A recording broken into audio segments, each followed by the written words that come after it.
Kita udah masuk ke dalam minggu ketiga di bulan Mei. Kita bicara tentang menghormati Tuhan, honoring Jesus. Karena kita bulan lalu kita baru saja memperingati tentang kematian Tuhan yang kita sungguh kagumkan, yang kita sungguh kagumi. Tapi mari kita ingat bahwa Tuhan itu bukan cuma untuk kita kagumi, bukan cuma untuk kita nyatakan bahwa Dia itu hebat dan luar biasa, tapi kita harus hormati. Bukan saja kita lakukan sebagai kewajiban, karena Dia sudah menjadi Tuhan kita, menjadi penyelamat kita, atau menjadi usaha kita untuk dapatkan berkat dari Tuhan Yesus. Mari kita melakukannya, menghormati Tuhan, karena itu adalah bentuk nyata dari cinta kita kepadanya. Amin, saudara? Amin. Dan sungguh-sungguh kita udah bicara ini dari minggu pertama, bahwa ini harus kelihatan nyata harusnya, dari perkataan kita setiap hari. Kita seperti sadar bahwa Tuhan itu hadir, Dia itu maha hadir. Apapun yang kita katakan kepada orang lain, kepada diri kita sendiri bahkan, itu harus adalah kata-kata yang menghormati Tuhan. Minggu lalu kita bicara juga sudah, dari musim minggu sudah sampaikan bahwa kita harus jaga hati kita. Karena Tuhan maha tahu, Dia maha hadir, Dia tahu persis apa yang dalam hati kita. Dia bahkan tahu kalau mulut kita manis, perkataan kita manis, tapi pikiran kita atau hati kita nggak seperti itu. Tuhan kita sungguh tahu. Kita harus hormati Dia dengan nyata, dari perkataan, dari dalam hati. Dan hari ini kita bahkan mau bicara tentang menghormati Tuhan dengan pikiran kita. Ngomong dulu kanan kiri saudara, katakan menghormati Tuhan dengan pikiran. Nah, mari kita buka firman Tuhan, 2 Korintus 10 ayat 5. 2 Korintus 10 ayat 5. Satu ayat ini saja, saudara boleh buka di Alkitab handphone saudara boleh buka di Alkitab buku, dan kita baca sama-sama. Yang sudah ketemu katakan amin. 2 Korintus 10 ayat ke-5. Kalau udah ketemu kita baca sama-sama, 1, 2, 3. Kami mematahkan setiap siasat orang dan merubuhkan setiap kubu yang dibangun oleh keangkuhan manusia untuk menentang pengenalan akan Allah. Kami menawan segala pikiran dan menaklukkannya kepada Kristus. Sekali lagi saya baca buat kita semua. Dikatakan begini, kami mematahkan setiap siasat orang dan merubuhkan setiap kubu yang dibangun oleh keangkuhan manusia untuk menentang pengenalan akan Allah. Kami menawan segala pikiran dan menaklukkannya kepada Kristus. Hari-hari ini saudara, kita mungkin sedang berpikir tentang apakah bakal terjadi perang dunia ketiga atau tidak. Karena sedang ada pertikaian, bahkan sudah perang antara Rusia dan Ukraina, kita semua sudah tahu. Ada orang yang berpikir, itu jauh banget dari Indonesia, sudahlah kita nggak perlu khawatir. Ada juga yang khawatir, berpikir kalau terjadi perang di sana, di Eropa, setidaknya bakal terjadi dampaknya kepada kita di Indonesia. Setidaknya secara ekonomi. Betul. Tapi sesungguhnya saudara, banyak kita lupa. Setiap hari sebenarnya kita mengalami peperangan. Dan peperangan itu terjadi sangat dekat dengan kita, yaitu di dalam pikiran kita. Setiap hari dalam pikiran kita, itu terjadi peperangan. Karena faktanya pertarungan apapun, itu selalu dimulai dengan pikiran. Betul saudara? Waktu kita mau maki orang pun, kita mau marah sama orang, itu dimulai bukan dari mulut kita, tapi dari pikiran kita, betul nggak? Waktu kita mau nonjok orang, itu dimulai dari pikiran kita. Nggak langsung dari tangan kita. Peperangan selalu terjadi, pikiran begitu penting. Dan karena itu, ada sebuah pepatah kuno mengatakan, pikiran itu bakal melahirkan tindakan. Tindakan bakal melahirkan kebiasaan. Dan kebiasaan-kebiasaan akan melahirkan masa depan kita. Masa depan, kalau diruntut-runtut, itu terjadi karena kebiasaan, terjadi karena tindakan, terjadi di awal karena pikiran. Dan Tuhan mau kita punya masa depan yang baik, yang menghormati Yesus, punya kebiasaan yang baik, yang menghormati Yesus, punya tindakan yang baik, yang menghormati Yesus. Dan kita harus memulainya dari memenangkan pertempuran itu di dalam pikiran kita setiap hari. Karena kalau pikiran kita menghormati Tuhan, maka otomatis tindakan kita, kebiasaan kita, masa depan kita bakal menghormati Tuhan. Dan caranya seperti apa? Caranya seperti tadi Tuhan ngomong dalam firman Tuhan, dikatakan kita harus menawan segala pikiran dan menaklukkannya kepada Kristus. Ada kata menawan di sana, ada kata menaklukkan, dan ada kata Kristus. Bagaimana kita bisa melakukan ini? Secara sederhana kita bisa mengerti. Kita menawan dan menaklukkan pikiran kita kepada Kristus. Saya membayangkannya saudara, untuk kita lebih gampang mengerti, itu seperti waktu seseorang melakukan ujian di laboratorium. Biasanya di laboratorium dilakukan ujian atau percobaan untuk 3 hal, saudara. Untuk memeriksa pastinya. Untuk memeriksa apakah kadar atau kandungan suatu benda itu baik atau murni. Apakah ketahanan atau kelemahan suatu benda ketika diuji bakal jadi tambah kuat atau jadi tambah lemah. Atau kita mengharapkan reaksi. Kalau satu benda dicampur dengan benda yang lain, reaksi apa yang bakal muncul? Betul nggak? Dalam peristiwa seperti ini, ada 3 hal yang berinteraksi. Yang pertama adalah wadahnya, wadah kaca itu, betul ya? Lalu ada cairan penguji di dalam wadah itu yang warna biru, dan ada cairan yang diuji, yang di atas tabung itu, yang mau dimasukin itu, yang berwarna putih di sana. Dan yang diuji apa sih yang mau diuji? Apakah pertama kali wadahnya, kalau dimasuki cairan biru, wadahnya bakal kuat apa enggak? Dia bisa nggak menawan itu? Dia bisa nggak membuat itu jadi kuat? Yang kedua adalah apakah wadahnya kuat? Kalau setelah dikasih cairan penguji warna biru, lalu dicampur dengan cairan yang mau diuji. Apakah reaksi yang bakal muncul adalah reaksi yang baik atau yang buruk? Dalam percobaan seperti ini, saudara, seringkali tentu saja kita tidak mau terjadi reaksi yang buruk, betul nggak? Contohnya, kalau setelah dicampur, terjadi boom, ledakan. Tentu saja kita nggak mau begitu. Atau ketika sudah dicampur, dimasukin cairan, dicampur jadi satu, lalu reaksi yang muncul adalah bau busuk, bau belerang. Kita nggak mau begitu. Mungkin dulu yang pernah sekolah, pernah tes di laboratorium, belajar ujian, pernah ngalamin ini, betul nggak ya? Atau hal-hal lain yang tidak kita harapkan. Reaksi baik yang kita harapkan tentu saja misalnya, jadi jelas sebuah benda itu kadarnya sesuai atau tidak yang tercantum. Apakah bahan itu kalau dicampur menjadi semakin kuat, bukan malah menghancurkan atau melemahkan. Atau menjadi sesuatu yang baik waktu dicampur, bukan jadi sesuatu yang buruk seperti racun. Saya membayangkannya saudara, ini adalah hal yang kita lakukan waktu kita mau bicara soal menawan dan menaklukkan segala pikiran kita kepada Kristus. Saya membayangkannya seperti ini. Wadah itu adalah otak kita. Dan cairan pengujinya itu harusnya adalah firman Tuhan. Kita harus mengisi terus pikiran kita dengan firman Tuhan. Dan segala pikiran yang muncul dalam kehidupan kita, itu seperti cairan yang mau dites, kita perlu mencampurnya di dalam otak kita, yang harusnya sudah terisi oleh firman Tuhan. Kita harus bayangkan, kalau kita punya satu pikiran, contohnya, saya mau tonjok orang itu, begitu masuk ke dalam pikiran kita, apakah firman Tuhan yang sudah ada di dalam sini? Bereaksi apa? Apakah dia bakal bilang, lanjutkan, jangan 1 kali, tapi 3 kali tonjoknya? Atau dia bakal bilang stop? Apakah waktu kita punya pikiran, harus maafkan orang ini? Begitu masuk, apakah firman Tuhan dalam pikiran kita berkata, maafkan dia? Ingat firman Tuhan berkata, kamu harus ampuni bahkan sampai 7 kali 7. Apa yang bakal muncul setiap kali pikiran kita muncul hal-hal baru masuk ke dalam otak kita?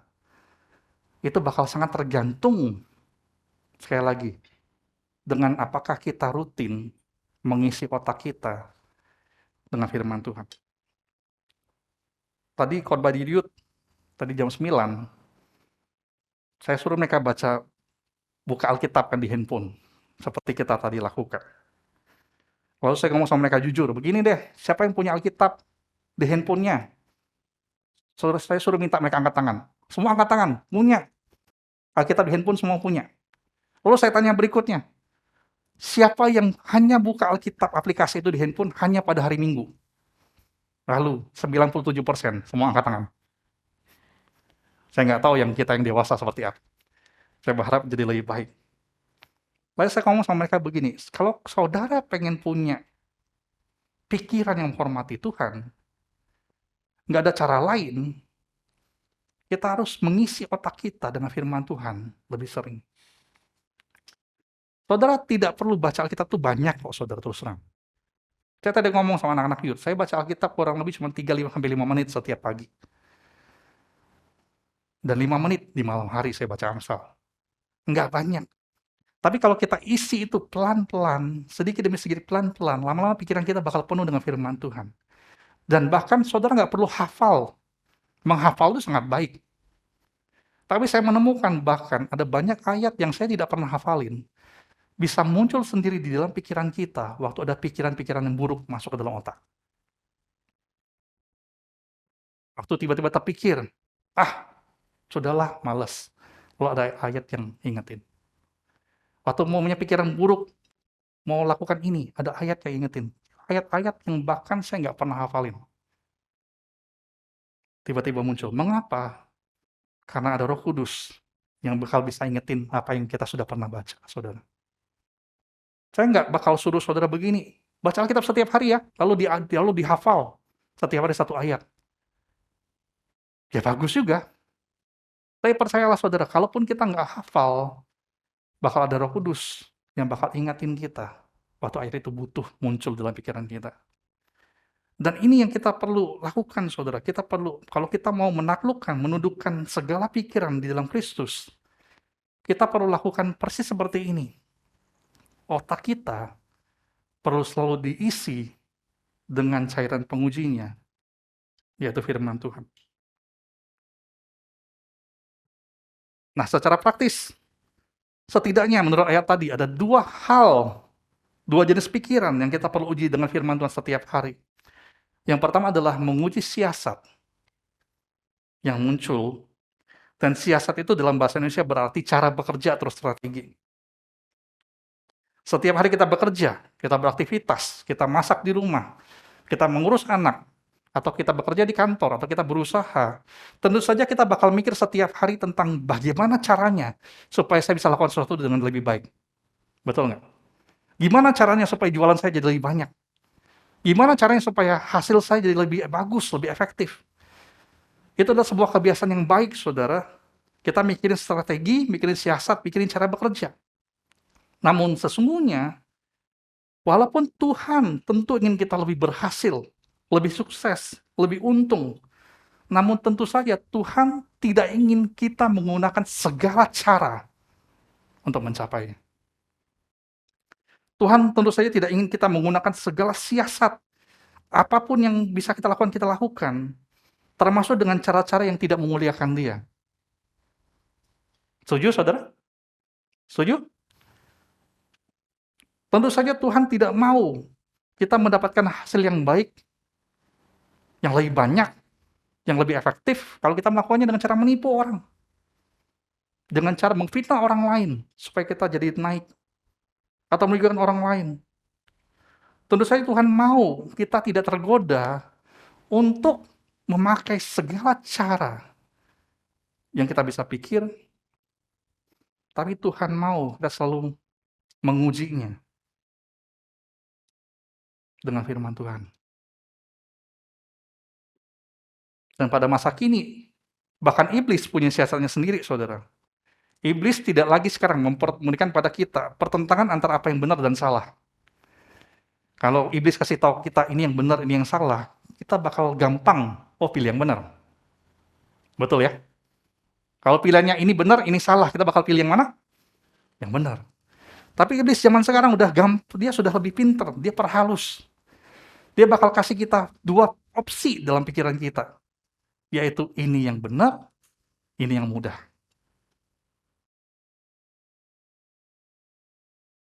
Dia perhalus.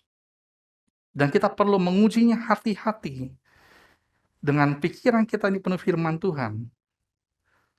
Apakah pilihan yang mudah adalah pilihan yang baik? Atau jangan-jangan pilihan yang mudah adalah samaran dari pilihan yang salah? Sekali lagi, Tuhan tentu mau kita punya strategi yang baik. Jadi lebih jago, jadi lebih pintar, jadi lebih berhasil, jadi lebih efektif. Tetapi, waktu kita dikasih opsi, ini yang benar, ini yang mudah. Kita perlu pikirkan baik-baik, apakah yang mudah itu adalah inovasi, atau yang mudah adalah samaran dari apa yang salah. Ini yang kita perlu uji setiap hari dalam kehidupan kita. Yang kedua, saudara, yang kita perlu uji, seperti tadi di laboratorium adalah kita perlu menguji apakah kita punya keangkuhan atau tidak dalam pikiran kita. Tuhan tentu ingin kita terus-menerus bertambah-tambah dari hari ke hari. Tuhan ingin kita bertambah jadi lebih pintar, bertambah ilmu jadi lebih pintar. Tuhan ingin kita bertambah harta bahkan jadi lebih kaya. Tuhan rindu kita bertambah posisi, naik pangkat, naik posisi lebih tinggi. Namun yang paling penting adalah apakah waktu Tuhan menambah-nambahkan kepada kita, bisakah kita menjaga hati kita tetap rendah hati? Dan ini yang menarik. Waktu kita punya ada kata rendah hati, yang harusnya bicara tentang sesuatu di dalam hati, ternyata kita cuma bisa menjaga hati kita terus rendah hati. Kalau kita menjaga pikiran-pikiran kita, itu harus bersih dari keangkuhan atau kesombongan. Dan ini faktanya, saudara, sejujurnya. Kebanyakan manusia berubah jadi sombong tanpa dia sadari. Betul, saudara? Kebanyakan orang berubah jadi sombong tanpa kita sadari. Saudara bertemu dengan teman lama, sudah berapa lama nggak ketemu, lalu lihat, kenapa dia jadi ngomongannya jadi aneh, kenapa dia jadi kayaknya lebih tinggi, lebih sombong. Tapi waktu kita perhatikan dia nggak merasa dia salah. Dia nggak sadar. Dan sesungguhnya setiap kita bisa begitu. Setiap kita bersyukur kita diberkati Tuhan setiap hari. Kita bersyukur kita diberikan pada Tuhan kesehatan. Kita bersyukur kita diberikan Tuhan banyak hal setiap hari, hal-hal baru. Tapi yang kita perlu jaga setiap hari adalah kita periksa apakah pikiran-pikiran yang kita punya mengandung keangkuhan atau kesombongan atau tidak. Ini adalah beberapa pertanyaan yang bisa membantu kita memeriksa hati kita. Yang pertama adalah, apakah kita pernah terpikir untuk memuji diri sendiri? Kalau kita pernah terpikir demikian, kita perlu hati-hati. Apakah kita merasa perlu mancing-mancing orang untuk memuji kita? Kalau itu terjadi, kita perlu hati-hati. Mungkin kita sudah mulai jadi lebih sombong. Yang kedua, apakah kita menjadi orang yang tidak gampang untuk memuji orang lain? Atau kalau ada teman yang lebih berhasil daripada kita, apakah kita bakal susah sekali selamatin dia? Oh, selamat ya naik jabatan. Oh, selamat ya diterima di pekerjaan yang ini. Oh, selamat ya kamu udah punya rumah baru. Kalau kita tidak gampang memuji orang lain, atau kita tidak gampang berikan selamat pada orang lain, hati-hati. Jangan-jangan kita sudah jadi orang yang sombong. Atau kita jadi orang-orang yang gampang meremehkan orang lain. Misalnya, oh, dia naik pangkat. Oh, pastilah dia naik pangkat. Dia kan saudaranya bos. Nah, contohnya begitu. Atau enggak, pastilah dia naik pangkat. Karena dia kan suka menjilat. Kita meremehkan orang lain. Hati-hati, jangan-jangan kita sudah jadi orang yang sombong. Terakhir, saudara, kita tahu kita jadi orang yang sombong atau rendah hati adalah waktu kita bisa menjawab pertanyaan ini. Apakah kita happy atau tidak happy kalau ada orang lain yang dipuji depan kita? Contohnya, Musa Miming dipuji depan saya. Musa Miming khotbahnya hari ini bagus banget ya. Waktu dengar itu, Saya happy atau saya, besok di rapat saya marahin dia. Contohnya begitu. Kalau saudara dengar orang lain dipuji depan saudara, lalu saudara tidak happy, saudara betul-betul harus periksa hati saudara. Apakah pikiran saudara tidak lagi dipenuhi oleh firman Tuhan, tetapi mulai dipenuhi oleh kesombongan. Setidaknya dua hal ini yang saudara perlu secara praktis uji setiap hari di dalam pikiran saudara. Siasat dan strategi dan keangkuhan. Seperti yang tadi firman Tuhan ngomong, kalau kita mau menaklukkan pikiran kita kepada Kristus, kalau kita mau menawan dan menaklukkan pikiran kepada Kristus, satu-satunya cara adalah saudara harus dipenuhi oleh firman Tuhan dalam pikiran saudara setiap hari. Gak ada cara lain. Kalau mau saudara tetap jadi orang yang rendah hati, gak ada cara lain. Karena kalau saudara semakin kenal Tuhan, saudara seharusnya bakal jadi orang yang semakin rendah hati. Tapi kalau saudara semakin baca Alkitab, lalu saudara malah jadi semakin sombong, hati-hati. Jangan-jangan yang kita lakukan cuman adalah kita bangun diri kita kelihatan rohani, tapi kita nggak kenal Tuhan. Kita tidak kenal Tuhan sama sekali. Karena yang benar, yang harusnya terjadi alami adalah semakin kita kenal Tuhan, semakin kita mengasihi Tuhan, dan kita bakal jadi semakin orang yang rendah hati, yang tahu bersyukur di hadapan Tuhan, yang tahu bilang thank you sama Tuhan, yang bisa senang waktu orang lain senang, yang mau membantu orang lain ketika dia sedang susah, yang mau merangkul, bukan menjauhi orang-orang. Itu yang Tuhan mau dalam kehidupan kita. Sekali lagi saudara, sebagai penutup, mari Tuhan yang mati, yang kita peringati bulan lalu, dengan kekaguman, dengan rasa syukur, mari kita respon dengan tindakan kita menghormati Tuhan dengan nyata. Mari kita sadar, Tuhan itu maha hadir. Tuhan itu maha tahu. Bahkan apa yang kita ucapkan dalam pikiran kita, dalam hati kita, Tuhan mendengar dan mengetahui.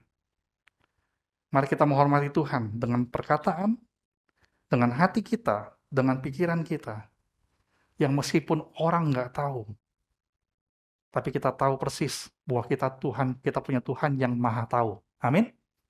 Kita punya Tuhan yang maha hadir. Setiap janji yang kita ingkari, Tuhan tahu.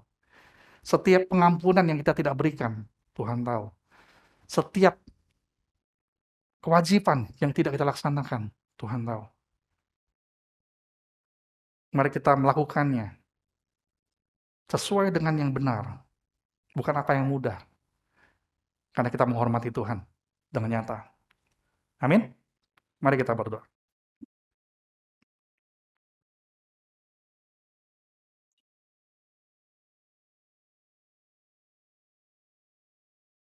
Tuhan Yesus, tolong kami Tuhan. Tolong kami untuk jadi orang-orang yang awas, yang waspada dalam kehidupan kami. Yang sadar bahwa kami harus menghormati Tuhan setiap hari. Bahkan bukan cuma dalam perkataan kami, bukan dalam pujian kami di hari Minggu, tapi juga sepanjang hari, Senin sampai ke Senin lagi. Kami menunjukkan kami menghormati Tuhan dengan perkataan kami, dengan hati kami, dengan pikiran kami. Kami menunjukkan secara nyata kepada Tuhan. Kami adalah orang-orang yang menghormati Tuhan, bukan cuma orang-orang yang mengagumi Tuhan. Bukan cuma orang-orang yang mengharapkan berkat dari Tuhan, tapi adalah orang-orang yang tahu menghormati Tuhan dengan nyata.